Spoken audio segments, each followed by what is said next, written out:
आलेत का? आवाज येतोय का स्पष्ट? एक क्वेश्चन संपवून मॅथकडे जातो मग. मग आता काय होणार आहे पहा. दोघं मासेस मी लटकवलेले आहेत. M1 मास त्याला ट्राय केलेलं आहे. M2 मास त्याच्यावरती अप्लाय झालेला आहे. किती फोर्स? तर तो कॉमन फोर्स आहे F force.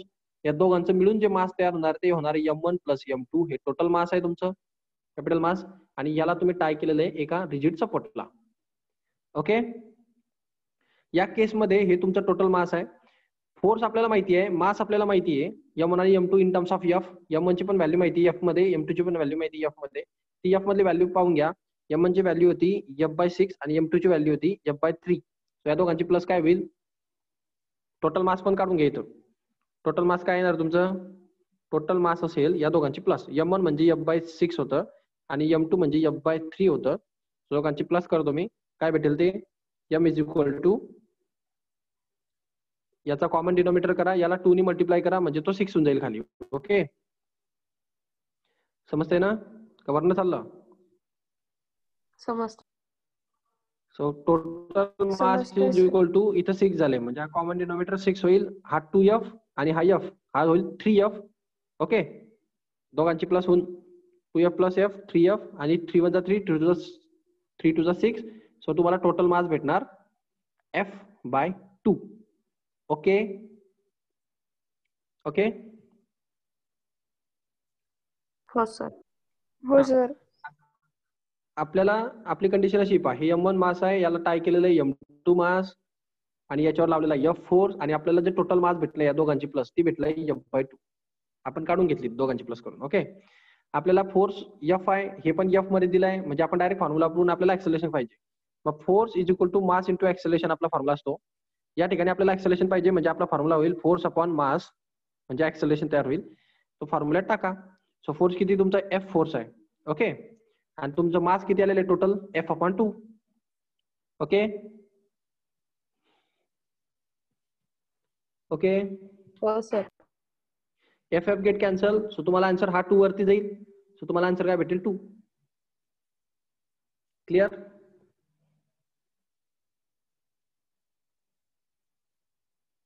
Clear? Absolutely sir. Good. So हे असे 4 मार्क्सचे क्वेश्चन तुम्हाला पाहायला भेटतात. ओके. आता याच्यामध्ये मी तुम्हाला फंडामेंटल शिकवलेलं आहे सर्व आणि इथं सोल्युशन्स पण आहेत आणि हे पाहून पण तुम्हाला समजेल सहज, कारण ते त्याच्यासाठी सांगितलंय मी. सुरुवातीला 100 to 200 क्वेश्चन पर्यंत पाहून सॉल्व्ह करा. सर मी जे तुम्हाला काल क्वेश्चन्स टाकले ते आपले पण हेच चालू आहे का? ते हे नंतरचे ते आधीचे? हे नंतरचे हे कॉम्पिटिटिव्ह एक्झामचे क्वेश्चन्स आहेत. अच्छा. आणि मी जे काल टाकले ते फंडामेंटल क्वेश्चन आहेत खूप. ते क्लासिकल थिंकिंग आहे. क्लासिकल म्हणजे खूपच बेसिक आहे ती. Okay okay. तुम्हाला या टाइपचे क्वेश्चन टॅकल करायचे. हे दिसतंय तुम्हाला इथं प्रश्न पडलेले MHT CET ला 18 ला पडलेला, नीट ला पडलेला. हा हे हे हे क्वेश्चन तुम्हाला एक्झाम मध्ये दिसतील अशा टाइपचे. ते जे तुम्हाला क्वेश्चन प्रॅक्टिस करवतं. मग हे अरे आम्ही बाळा, सॉल्व्ह करायचे का? हे तुम्हाला करायचेच आहे. प्रॅक्टिस करायची एक पद्धत असते. पहिले सिंपल करायचं, मग थोडं हार्ड करायचं, मग मग कॉम्पिटिटिव्ह करायचं. असं असतं ते. समजलं का? हो. पहिले क्लासिकल थिंकिंग करा, पहिले थिअरी समजून घ्या. मग थिअरी समजल्यानंतर तुम्हाला फ्री बॉडी डायग्राम वगैरे काढता येतील. मग त्याच्यानंतर तुम्ही हे ऍप्लिकेशन करू शकता. एवढे 4-4 मार्क्सचे क्वेश्चन तुम्हाला समजणारच नाही. आणि हे जे आन्सर देतं हे 3 ओळीत देतं. हे इतक्या लवकर स्वतःची समजण्यासारखं नसतं. Okay. So practice step by step जा, घाई करू नका. खूप वेळ द्या प्रॅक्टिसला. अजून तुमच्याकडे 2 वर्ष आहे, जवळपास 3 वर्ष आहे. So more than enough time आहे. जर तुम्ही व्यवस्थित अभ्यास केला, दिवसाला 25-35 क्वेश्चन तुम्ही फिजिक्सचे करत राहिले तर तुम्हाला डेफिनेटली सांगतो तुमचा स्कोर येणार. बाकी काही नाही, फक्त करत राहा बस. घाबरू नका त्याला. घाबरले तर तुमचा स्कोर गेला. ओके.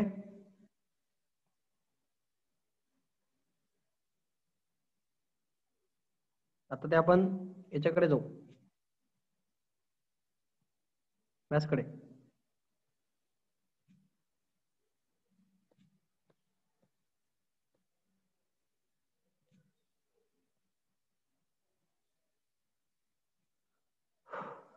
ते ट्रिग्नोमेट्रीचं चालू आहे ना तुमचं? तुम्हाला हे ग्रॅव्हिटेशन सुद्धा टाकलेलं आहे मी, का दिसतंय का हे? हो सर. ग्रॅव्हिटेशनचे सुद्धा सम्स तुम्हाला सॉल्व्ह करायचे आहेत. याच्यामध्ये सगळी थेअरी वगैरे सगळी झालेली आहे आपली आता. इस्केप वेलॉसिटी, वेटलेस कंडिशन, काय काय नाही. हे वेटलेस कंडिशन पहा, ते लिफ्टचं एक्झाम्पल होतं पहा, आत्ता जे आपण पाहिलं होतं ना, ते हो पहा इकडे तिकडे घुसतात ते एक्झाम्पल. हे लिफ्टचं मी आत्ताच सांगितलं होतं तुम्हाला, ते पहा खाली जाताना लिफ्ट जर मूव्ह अपवर्ड होत असेल तर इथं प्लस घ्यावं लागतं, आणि लिफ्ट जर खाली जात असेल तर इथं मायनस घ्यावं लागतं. समजलं का? Yes sir. ते चॅप्टर इकडनं तिकडे शिफ्ट होतात. सो ग्रॅव्हिटेशनचे सुद्धा जसे तुमचे स्केलर आणि वेक्टर होतील तसे तुम्ही ग्रॅव्हिटेशन कडे शिफ्ट व्हा, सर पण आणि आता नंतर हे फोर्स फोर्स चालू आहे वर्क ना. करायला लागा. पटापट करा मग, फोर्स करा, त्याच्यानंतर मग स्केलर वेक्टर पण चालू ठेवा सोबत सोबत, जर एक्स्ट्रा प्रॅक्टिस करता आली तर. पटापट पटापट आटपा आणि पुढे निघा. सर मग ते गिचमिड ओके, गिचमिड होतं ना. अरे फोर्स करून घ्या ना कम्प्लीट पटकन. हो हा, मग ते झाल्यानंतर ग्रॅव्हिटेशन कडे जा. असं म्हणू नका की मला पीडीएफ पाहिजे. मग ते झाल्यानंतर तुमच्याकडे बारे रे ऑप्टिक बाकी आहे इथं. त्याच्यानंतर हे लॉज ऑफ मोशन आहे. लॉज ऑफ मोशनची ही फक्त थिअरी आहे, ही एमटीजी मधनं घेतलेली थिअरी. त्याच्यामध्ये फक्त थिअरटिकल आहे. क्वेश्चन्स तुम्हाला हे फोर्स म्हणजेच तुमचं लॉज ऑफ मोशन आहे. होऊन समजलं जाईल का? सर. हे जे फोर्स आहे ना आपण शिकतोय ना, हेच लॉज ऑफ मोशन चॅप्टर आहे. तर तुम्हाला खूप जास्त त्याच्यामध्ये जायची गरज नाही. Newton's law of first law of motion हे सगळे त्याच्यातच येतात. एफबीडी वगैरे करा, तुम्हाला अडचण येणार नाही. सर मला कालच्या याच्यात 1-2 क्वेश्चन्स विचारायचे आहेत तुम्हाला. संडे सॅटर्डेला प्रत्येकाने त्याच्या क्वेश्चनची पीडीएफ पाठवायची, आणि त्या क्वेश्चन समोर आन्सर पण लिहून ठेवा, म्हणजे मला शोधत बसायची गरज पडणार नाही आणि लिहित बसायची गरज पडणार नाही. पटापट पटापट. नाही, काही काहीचे आन्सर्स लिहिलेत, काही काहीचे नाहीच आहेत. मग नाहीच असतील तर राहू द्या, हा पण तेच बाजूला विचारायचं. जागा ठेवा मला लिहायला, आणि तुम्हाला पण लिहायला जागा ठेवा. अशी एका बाजूला आन्सर लिहायचं, एका बाजूला राहू द्यायचं. ते पटकन तिथल्या तिथे एक्सप्लेन करता येतं.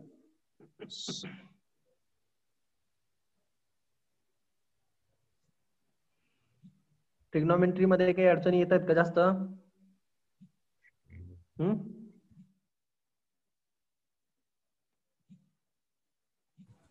जास्ती नाही, थोडे थोडे आहेत.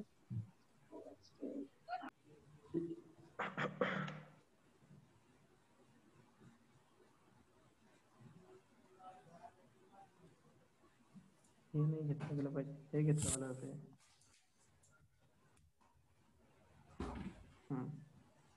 आता ठीक आहे.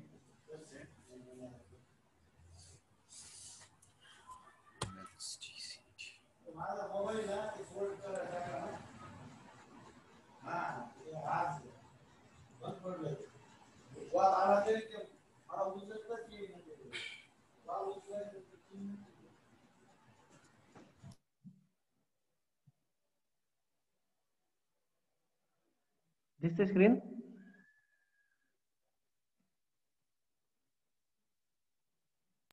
हो सर. हा, आता इकडे पहा, मी काहीतरी रॅन्डमली क्वेश्चन उचलतो, आता ते सोल्युशन पाहून ठरवतो मी किती कठीण क्वेश्चन आहे. पटकन समजतं इथून. आता हा 12 नंबरचा क्वेश्चन पहा, तुम्हाला अडचण क्रिएट करू शकतो का? झाला होता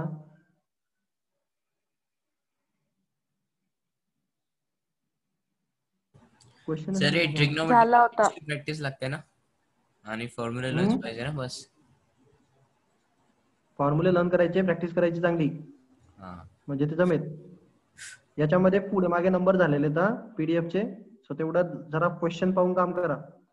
एकदम आंधळ काम करू नका. ती जुनी पीडीएफ आहे, आणि इकडे हे नवीन आन्सरची नवीन पीडीएफ आहे, आणि क्वेश्चनची जुनी पीडीएफ आहे.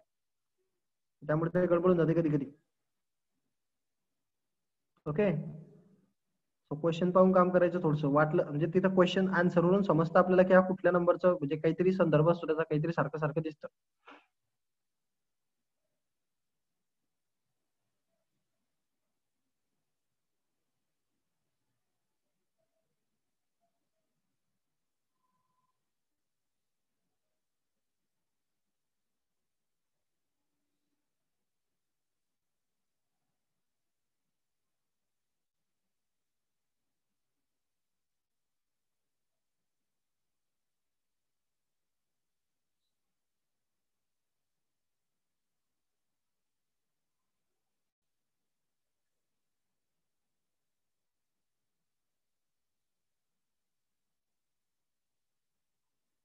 हे 13 नंबरचा पण तुम्हाला वाटू शकतो काहीतरी. याला पण तसंच टॅकल करा, मागच्या वेळेस केलं होतं तसं. हे पहा,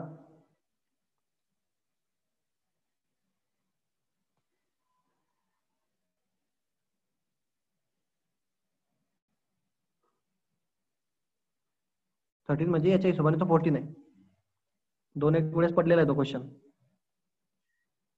if cosec of theta minus cot of theta is equal to 1/2 असेल. आवाज येतोय ना? हॅलो, आवाज येतोय ना? हो सर. हॅलो मृदुला, आवाज येतोय का? येतोय सर हो तुमचा आवाज. सर. हा, तर पहा इकडे, ते शांत होऊन गेले म्हणून म्हटलं. Cosec of theta minus cot of थिटाची व्हॅल्यू जर 1/2 असेल आणि थिटा डिग्री हा 0 डिग्री पेक्षा मोठा आणि π/2 डिग्री पेक्षा छोटा पाहिजे. π/2 म्हणजे 90 डिग्री, म्हणजे 0 डिग्री पेक्षा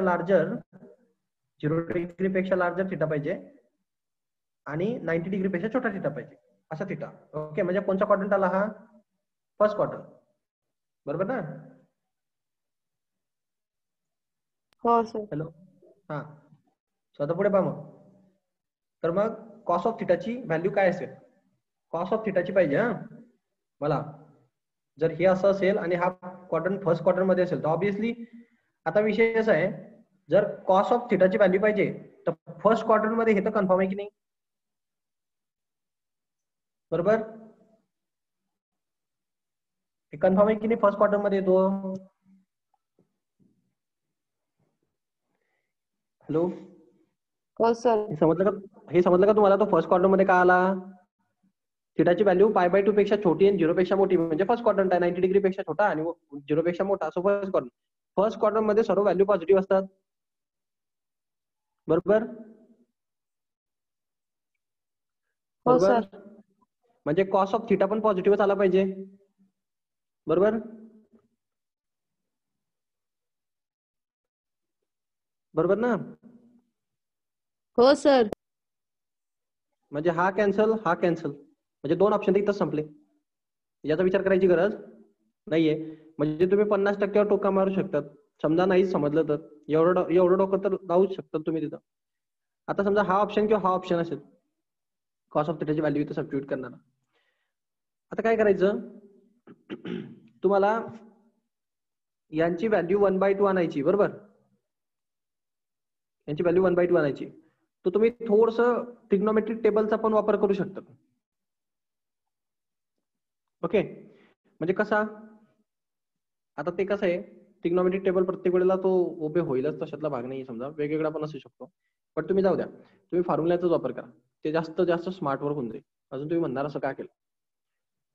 cosec of theta minus cot of theta is equal to 1/2 आहे. कोसेक आणि कॉटची तुम्हाला आयडेंटिटी माहिती आहे, एक स्क्वेअर मध्ये आयडेंटिटी असते पहा, बरोबर? मागच्या वेळेस मी तुम्हाला सांगितलंय, जर तुम्हाला यांचे स्क्वेअर भेटले तर हे सिम्प्लिफाय होऊ शकतात. बट मी तुम्हाला एक फॉर्म्युला शिकवला होता शॉर्टकट मध्ये. जर एक cosec theta minus cot theta असं काही आलं तर याचं रेसिप्रोकल करायचं, म्हणजे तो प्लस मध्ये होऊन जातो. आठवला का तो? हो. हे पहा, असा हा मायनस जर का मला प्लस करायचा असेल असा, तर मी काय करेल, हा 2 वरती लिहिल, 1 खाली लिहिल, म्हणजे रेसिप्रोकल म्हणजे 1/. आठवलं का ते? तसं सेक आणि टॅनचं पण असतं. Sec theta minus tan theta ला जर प्लस करायचं असेल तर 1/, sec theta minus tan theta करा, तुम्हाला sec theta plus tan theta भेटतो. ओके, प्लस कधी करून घ्या म्हणजे सोयीचं जाईल, म्हणजे हा 2 वरती येऊन जाईल. म्हणजे तुम्हाला काय भेटेल पहा, तुम्हाला असं भेटेल, cosec theta plus cot theta is equal to 2. समजलं? हो. हा, आता तुम्ही याला काही करून कॉस मध्ये कन्वर्ट करण्याचा प्रयत्न करा. कॉस मध्ये कसं कन्वर्ट होईल? कोसेक म्हणजे साइन मध्ये कन्वर्ट होतं आणि कॉट म्हणजे कॉस अपॉन साइन असतं, बरोबर? म्हणजे कोसेक म्हणजे काय, 1/sin थिटा, आणि कॉट म्हणजे काय, cos theta upon sine theta, बरोबर? Is equal to 2. समजलं का? हो सर. थोडस तुम्ही याला सिम्प्लिफाय करू शकतात. 1 plus cos of theta divide by sine of theta, common घेतला मी, इज इक्वल टू 2 झाला.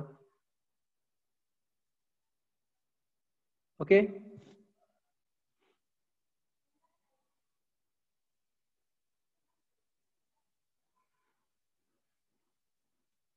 ओके. Yes sir. हो सर. आता तुम्ही इथून थोडं पुढे या. तुम्हाला हे साईनला कॉस मध्ये कन्वर्ट करावं लागेल. आता साईन थिटाला कॉस मध्ये कसं कन्वर्ट करतात, तर तुम्ही π/2 चा अँगल वापरू शकता तिथं. म्हणजे sine theta is equal to 1 π/2 मध्ये जर घ्यायचं झालं किंवा थिटा मध्ये जर घ्यायचं झालं तर 1 प्लस कॉस ऑफ थिटा साईनला कन्वर्ट करायचं ना, साईन ऑफ थिटाला. सो π/2 मध्ये गेलं तर प्रॉब्लेम क्रिएट होईल परत. तुम्हाला ते π/2 वगैरेचे फॉर्म्युले आठवतात का? हाफ अँगल फॉर्म्युले आठवतात का? हाफ अँगलचे फॉर्म्युले आठवतात का? हो. तिघांना आठवत आहे ना? मग जमेल ते हाफ अँगलचे आठवले तर.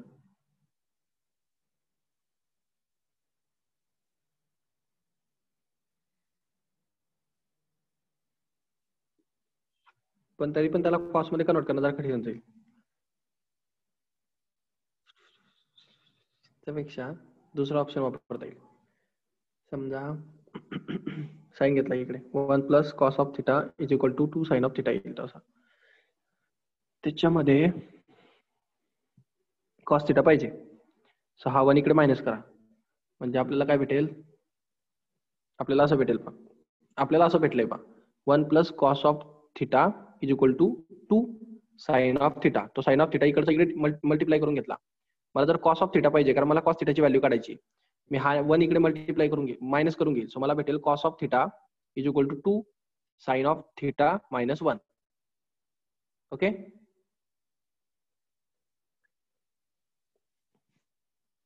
ओके.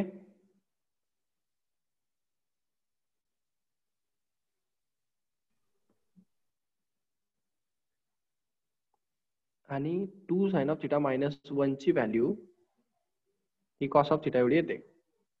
आपल्याला थिटाची व्हॅल्यू माहित नाही. Sine of theta minus 1 is equal to cos of theta. थोडंसं अजून रिअरेंज करावं लागेल.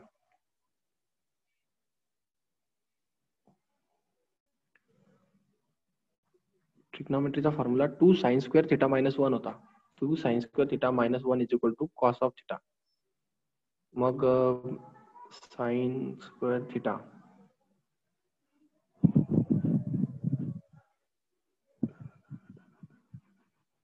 थोडा किचकट होणार आहे. याच्यामध्ये काय होईल, हाफ अँगल मध्ये घुसेल. म्हणजे इथं हाफ अँगल मध्ये जावं लागेल आपल्याला. 2 साइन थिटा बाय 2 चा square minus 1 is equal to cos of theta by cos 2 theta असतो. आणि मग तिथून ते सिम्प्लिफाईड. जरा किचकट होईल ही प्रोसिजर, थोडंसं लांबेल ते अजून. त्याच्यापेक्षा तुम्ही हाच वे सोपा वाटतो याच्यामध्ये. सो अशा टाईपच्या क्वेश्चन मध्ये थोडी याच वेळेला वापर करा. हाच बेस्ट ऑप्शन वाटतोय. यांनी जे केलंय तेच ओके. ओके. ते केल्याने काही चुकीचं होणार नाहीये. शेवटी तुम्हाला साईनच काढायचं याच्यात, पण फक्त एवढं आहे की तिथं ते हाफ अँगल मध्ये घुसून प्रॉब्लेम क्रिएट करते. तुम्हाला हाफ अँगलचे फॉर्म्युले वापरावे लागतील. साइन ऑफ 2 थिटाचा, मग तो कॉस मध्ये कन्वर्ट करायचा. ते जरा कॉम्प्लिकेटेड होईल फोकटमध्ये तिथं. सो याच्यापेक्षा हे बेस्ट आहे. तुम्हाला प्लसची पण व्हॅल्यू माहिती आहे आणि मायनसची पण व्हॅल्यू माहिती आहे. म्हणजे ऑब्विसली राहील माहिती, कारण तुम्हाला माहिती की याचा रेसिप्रोकल केला की प्लस भेटतो, याचा रेसिप्रोकल केला की मायनस भेटतो. सो याच्यामधनं हे दोन्ही इक्वेशन ऑलवेज सिम्प्लिफाय करणं हा बेटर ऑप्शन राहील याच्यामध्ये. म्हणजे काय, हे मायनसची व्हॅल्यू माहिती आहे आणि तुम्हाला याची पण व्हॅल्यू माहिती पहा. Cosec of theta plus cot of theta is equal to 2 असतो. दोनही इक्वेशन तुम्हाला माहिती आहेत. हे पहिले इक्वेशन, हे दुसरं इक्वेशन. तुम्ही जर यांची प्लस केली तर तुम्हाला कॉट कॅन्सल होताना दिसेल. तुम्ही जर यांची मायनस केली तर तुम्हाला कोसेक कॅन्सल होताना दिसेल. म्हणजे एक टर्म ऑलरेडी कॅन्सल होऊन जाते. समजलं का? समजलं का? हो. हाच ऑप्शन वापरा या टाईपच्या क्वेश्चन साठी. म्हणजे जसं या टाईपचा क्वेश्चन हा होता, तसा हा पण त्याच टाईपचा क्वेश्चन आहे. आलं का लक्षात? याला पण हाच ऑप्शन वापरा. इक्वेशन काढा रेसिप्रोकल करून मायनसचं आणि ऍडिशन किंवा सबट्रॅक्शन करा. तुम्हाला हे बरोबर त्याची व्हॅल्यू पाहिजे ती भेटून जाईल. सो आज बेस्ट ऑप्शन आहे त्याला दुसऱ्या पद्धतीने सॉल्व्ह करण्यापेक्षा. सो इथं पाहिजे 2 इक्वेशन असे तुम्हाला भेटतील. तुम्ही काय करायला, ऍड करून टाका. ऍड करा किंवा सबट्रॅक्ट करा, काही पण करा. सो ऍड केल्याने काय होईल, हा कॉट आणि हा कॉट कॅन्सल होऊन जाईल. सो कोसेक आणि कोसेक हा तुम्हाला 2 कोसेक थिटा भेटून जाईल. आणि 1/2 प्लस 2 1/2 प्लस 2 किती आन्सर भेटेल, इथं 1 राहील. क्रॉस मल्टिप्लाय करा. 1 × 1 1, 2 × 2 4 डिवायडेड बाय हा 2. सो आन्सर किती झालं, 2 cosec of theta is equal to 5/2. हे समजलं का? हे समजलं का? हो हो. आता इथून सिम्प्लिफाय करता येईल आपल्याला. हा 2 इकडे डिवाइड करून घ्या, म्हणजे तुम्हाला कोसेक ऑफ थिटाची व्हॅल्यू काय भेटेल? Cosec of theta is equal to 5/4. हा 2 इकडे डिवाइड होऊन जाईल. सो कोसेक ऑफ थिटाची व्हॅल्यू जर 5/4 आहे, तर कोसेक वरून तुम्हाला साइन काढता येतो. 1/sin म्हणजे कोसेक असतो. 1/sin थिटा म्हणजे काय? कोसेक. म्हणजे मी त्याला 5/4 म्हणू शकतो. आणि हा साइन जर मी वरती घेतला तर याचा रेसिप्रोकल होईल. सो मला साइन ऑफ थिटाची व्हॅल्यू भेटेल 4/5. क्लिअर? क्लिअर? हो. मला जर साइन ऑफ थिटाची व्हॅल्यू भेटली 4/5, तर मग मी कॉस कसाही काढू शकतो. माझ्याकडे बरेच फॉर्म्युले आहेत कॉस काढायचे. माझ्याकडे ते आयडेंटिटी आहे. त्याच्यानंतर मी साइन स्क्वेअर प्लस कॉस स्क्वेअरची व्हॅल्यू घेऊन याची व्हॅल्यू काढू शकतो. माझ्याकडे बेसिक आयडेंटिटी पण आहे. मला हे माहिती आहे पहा, sine square theta plus cos square theta is equal to 1 असतो म्हणून. मग मला साइनची व्हॅल्यू माहिती आहे 4/5. बरोबर? मग मी म्हणणार इथं 4/5 चा whole bracket square plus cos square theta is equal to 1 असतो. समजलं का? समजलं का? हो सर. मग ही टर्म घ्या आणि इकडे मायनस करा. म्हणजे इथं भेटणार 16, इथं भेटणार 25 plus cos square theta is equal to 1. So यानंतर तुम्ही हे 16 मायनस 25 तिकडे मायनस करा. सो तुम्हाला कॉस स्क्वेअर थिटाची व्हॅल्यू भेटेल. Cos square theta is equal to 1 minus 16/25. याला सिम्प्लिफाय करा. हा 25 इकडे मल्टिप्लाय होईल, तर क्रॉस मल्टिप्लिकेशन होईल. So cos square theta is equal to 25 minus 16 divided by 25. Cross multiplication. Clear?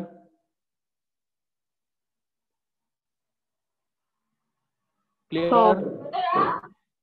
मग तुम्हाला कॉस स्क्वेअर थिटाची व्हॅल्यू भेटणार 9/25. आणि 9 मग तुम्हाला स्क्वेअर नाही पाहिजे, taking square root on both side. So cos of थिटाची व्हॅल्यू काय भेटेल मग? 3/5. ओके?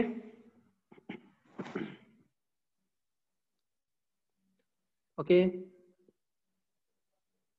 Yes sir. तुम्ही हा वे वापरा, किंवा मग त्यांनी काय केलं, इथं एकदा ऍड केलंय, त्याला साइनची व्हॅल्यू भेटली. एकदा याच इक्वेशनला तुम्ही सबट्रॅक्ट केलं. सबट्रॅक्ट जर केलं तर काय होईल? कोसेक आणि कोसेक कॅन्सल होईल, फक्त कॉट कॉट होऊन जाईल. हे मायनस होऊन जाईल, हे मायनस होऊन जाईल. सो त्याचा आन्सर त्याला भेटलं होतं 3/4. म्हणजे त्याला साइन आणि कॉट भेटल्यामुळे त्यांनी त्याच्यातून कॉसची व्हॅल्यू काढून घेतली दोघांमधून. म्हणजे कॉटचा फॉर्म्युला टाकला त्यांनी. कॉट म्हणजे काय असतं? Cos of theta upon sine of theta is equal to cot of theta. मग हे कॉटची व्हॅल्यू टाकली, ही साइनची व्हॅल्यू टाकली, त्याला कॉस भेटला. तुम्ही त्या आयडेंटिटी काढा, कसंही काढा, शेवटी आन्सर तेच येतो. पण या केसमध्ये लक्षात ठेवा, असं टाईपचं जर आलं, असं टाईपचे क्वेश्चन, तर याच्यामध्ये हे दोन इक्वेशन रेसिप्रोकल घेऊन करायचे आणि त्यांना एकदा ऍड करायचं किंवा सबट्रॅक्ट करायचं. एका ऍडिशन किंवा एका सबट्रॅक्शन मध्ये तुमचा आन्सर होऊन जाईल. समजलं का?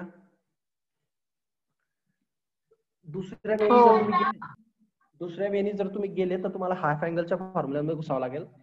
आणि हाफ अँगलच्या फॉर्म्युल्यामध्ये गेल्यानंतर कॉम्प्लिकेशन विनाकारण वाढते, पेजेस जास्त लागतील. आता हा क्वेश्चन पण एक्झॅक्ट सेमच क्वेश्चन आहे. हा 15 नंबरचा तसाच क्वेश्चन आहे. याला का सॉल्व्ह करणार तुम्ही 15 नंबरच्या क्वेश्चनला? Same way cosec of A plus cot of A is equal to 11/2 आहे. मग तुम्हाला टॅन पाहिजे, मग काय करणार आपण याचा रेसिप्रोकल घेणार. म्हणजे आपल्याला काय भेटेल? Cosec of A minus cot of A is equal to 2/11. बरोबर? रेसिप्रोकल होईल ना. हा, म्हणजे इथं मायनस होऊन जाईल. आता मला तीच करणार मी, एकदा प्लस करणार एकदा मायनस करणार, म्हणजे सोयीचं जात होते. आता मला पॅटर्न समजला हा. एकदा आपण याला प्लस करू, मग प्लस केलं तर काय भेटेल? हे minus cot A minus cot A cancel होऊन जाईल. म्हणजे काय भेटणार? Twice of cosec of A is equal to हे 11/2 प्लस 2/11. बरोबर? यांचं कॅल्क्युलेशन करा. सो काय भेटेल तुम्हाला? 2 cosec of A is equal to, त्याला क्रॉस मल्टिप्लाय करावं लागेल. 11 × 11 121 plus 4 divided by 22. Clear?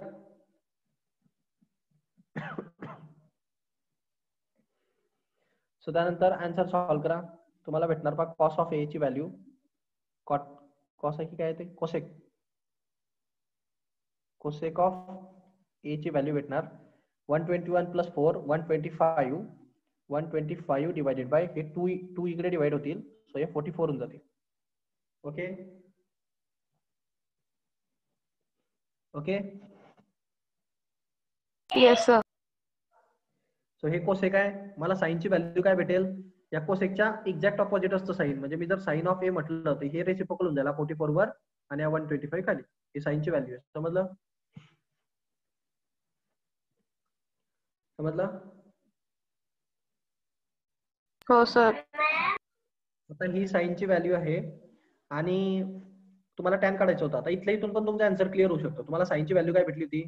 Sine of ए ची व्हॅल्यू होती 44/125. बरोबर. आता तुम्हाला माहिती आहे टॅन म्हणजे काय असतं? Sine A upon cos A. बरोबर की नाही?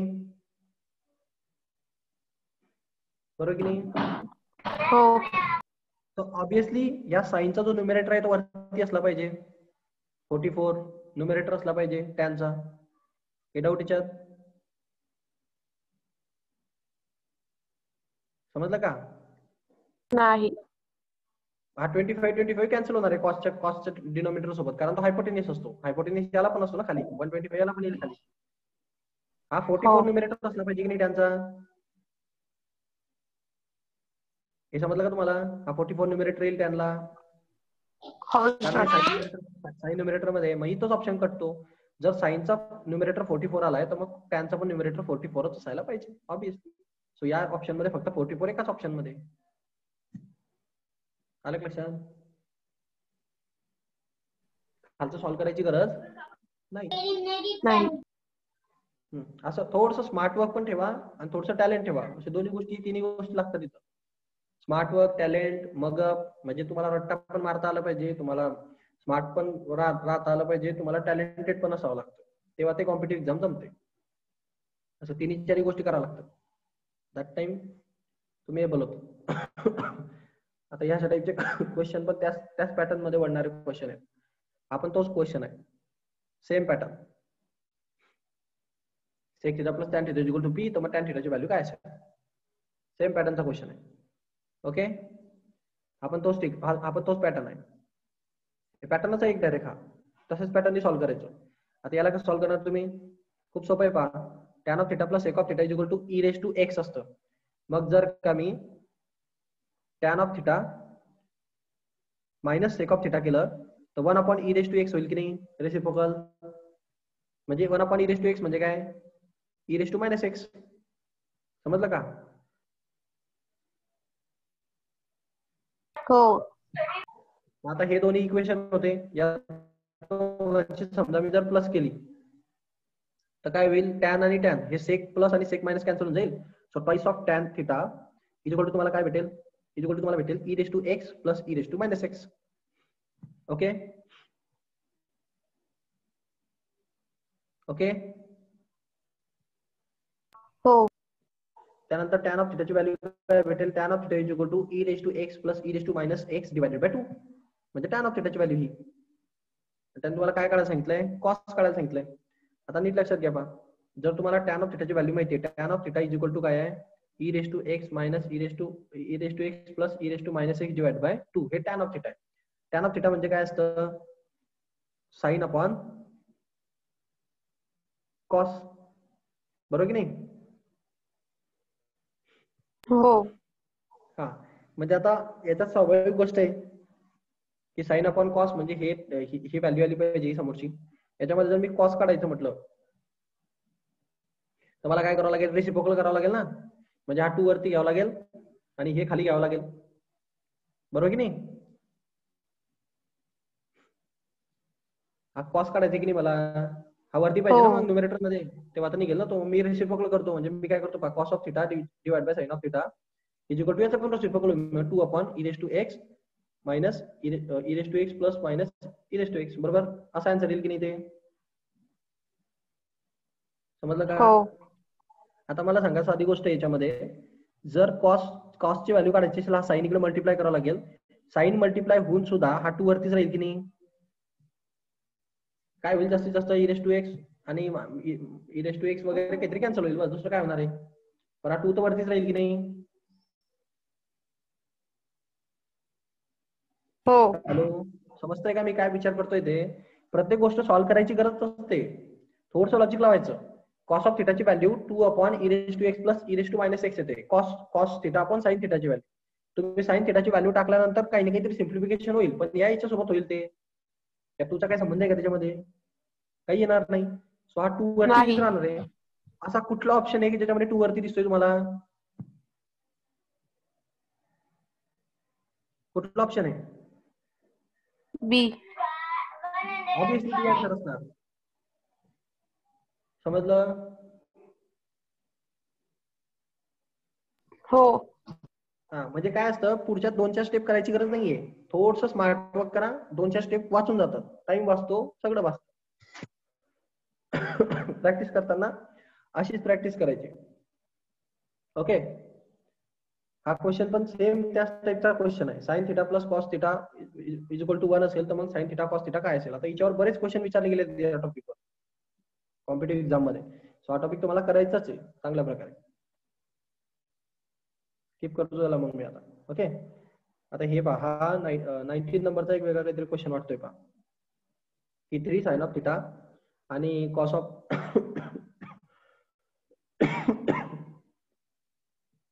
इथे 3 sine of A plus 5 cos of A is equal to 5 असतो. देन काय आहे ते? प्रूव्ह दॅट आहे का? Value then the value of 3 cos of A minus 5 sine of A ब्रॅकेटचा स्क्वेअर काय असेल? हा ठीक आहे. ओके. त्याची व्हॅल्यू आपल्याला फाइंड करायची. तर पहिले नीट गोष्ट समजून घ्या. हा जर एक टर्म आहे A plus B is equal to समजा इनडायरेक्टली 5 आहे, तर आपल्याला त्याचा होल ब्रॅकेट स्क्वेअर मायनस मध्ये पाहिजे. बरोबर. आपण काय करणार? आपल्याला जर होल ब्रॅकेट स्क्वेअर मायनस मध्ये पाहिजे तर थोडस त्याला मायनसच्या फॉर्मॅटमध्ये पण आपल्याला कन्वर्ट करता येऊ शकतं जर आपण थोडासा विचार केला तर. आपण होल ब्रॅकेट स्क्वेअरला घेतलं, मायनस स्क्वेअर केलं आणि 2ab जर केलं, 2ab म्हणजे साइन आणि कॉस, तर एक प्रॉब्लेम आहे फक्त, 4ab होईल आणि दॅट टाइम तुम्हाला साइन थिटा कॉस थिटा. अच्छा, एक्झॅक्ट सेम टर्म नाहीये. नाही, ती गोष्ट होऊ नाही शकत इथं. त्याचं का होणार नाही त्याचं कारण सांगतो. मी काय करत होतो, मी तो फॉर्म्युला वापरत होतो, A plus B whole bracket square चा formula in terms of A minus B whole bracket square plus 4ab असा एक फॉर्म्युला असतो. माहिती का तुम्हाला? हे हा फॉर्म्युला माहिती का तुम्हाला? हो. 8वी-7वीत असेल अल्जेब्रा मध्ये. त्या फॉर्म्युलाने होऊ शकत होतं ते, बट ते या ठिकाणी काय झालंय, मला वाटलं हे एक्झॅक्ट सेम टर्म्स आहेत, पण तसं नाही येते. हा साइन आणि इथं कॉस आहे, सो तो फॉर्म्युला इथं म्हणजे होणार नाही, बसणार नाही. ते एक्झॅक्ट सेम टर्मलाच करतायत. ठीक आहे. आता तुम्हाला काय काढायचं त्याच्याकडे लक्ष द्या. ही टर्म काढायची की नाही तुम्हाला, तुम्ही थोडंसं याला एक्सपान्शन करा, तुम्हाला ए minus B whole bracket square दिसतोय बघा. Okay okay. सो याला एक्सपान्शन करा. ए मायनस बी होल ब्रॅकेट स्क्वेअरचा फॉर्म्युला असतो ए स्क्वेअर मायनस 2ab प्लस बी स्क्वेअर, किंवा तुम्ही याला सिम्पली असं लिहू शकता, ए स्क्वेअर प्लस बी स्क्वेअर मायनस 2ab. जनरली असं लिहिलं जातं. असं लिहा, तसं लिहा, कसंही लिहा, तुमची मर्जीचा प्रश्न येतो. सो मी याला ए म्हणजे 3 कॉस ऑफ ए म्हणणार आणि बी म्हणजे 5 कॉस साइन ऑफ ए म्हणणार आणि होल ब्रॅकेटचा स्क्वेअरचा फॉर्म्युला करून याला एक्सपान्शन करणार. सो एक्सपान्शन काय भेटेल मला?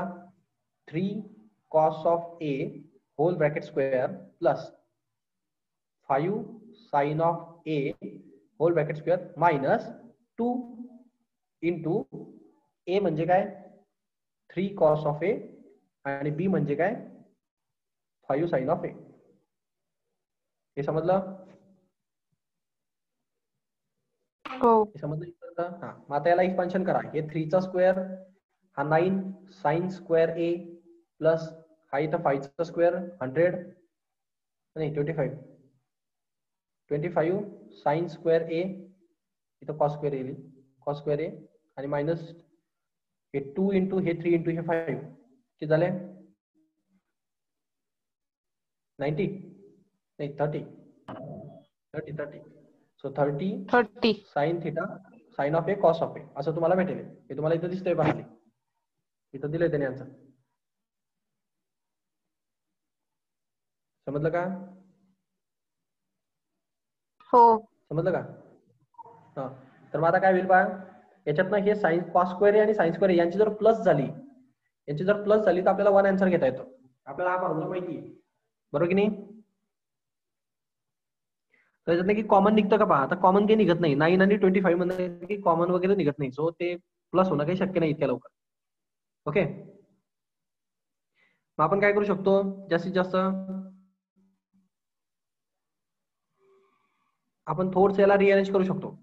म्हणजे जसं की साईनच्या टर्म्स आणि कॉसच्या टर्म्सला थोडस रिअरेंज करा, म्हणजे एका फॉर्मॅटमध्ये घेऊन येताना. जसं की या साईनला त्यांनी कॉसच्या फॉर्मॅटमध्ये टाकलं, कॉसला त्यांनी साईनच्या फॉर्मॅटमध्ये टाकलं, आणि साईन आणि ए आहेत म्हणजे तो सेपरेट करताना कामा येईल त्याला. हे त्यांनी थोडीशी ऍडजस्टमेंट केली इथं.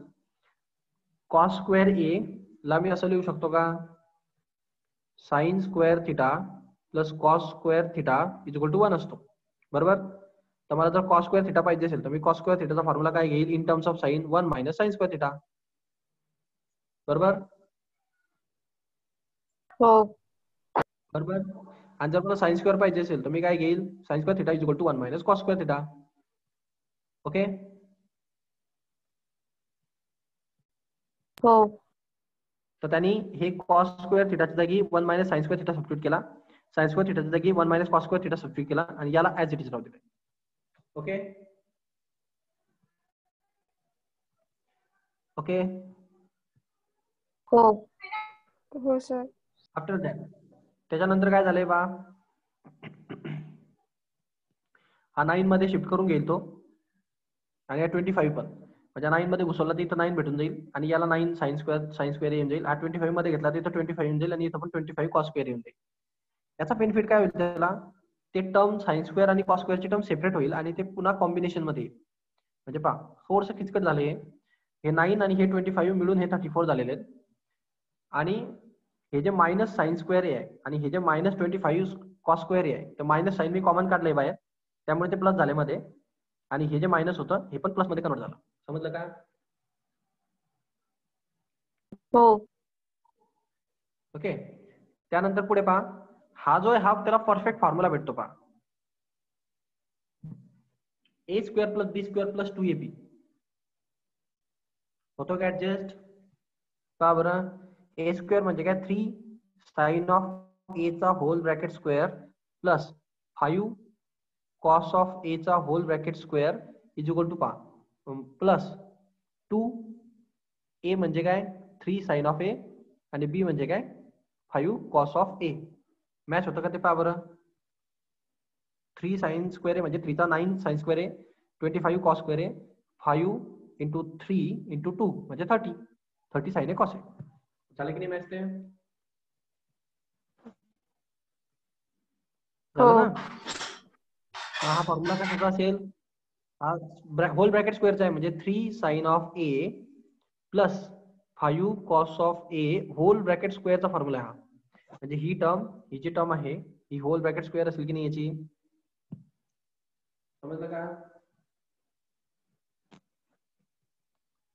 हो. म्हणजे तुम्हाला इथं 3 sine of A plus 5 cos of A whole bracket स्क्वेअरची टर्म इथं पाहायला भेटते ही. मग त्याला त्यांनी मिनिमाइज केलं. मग त्यानंतर तो काय करेल, आता त्याला इथं जो ही जी टर्म आहे ही त्यांनी का आणली इथं, कारण तुम्हाला क्वेश्चन मध्ये ही टर्म दिलेली आहे. समजलं का? म्हणजे याची आन्सर डायरेक्ट आपल्याला काय टाकता येईल,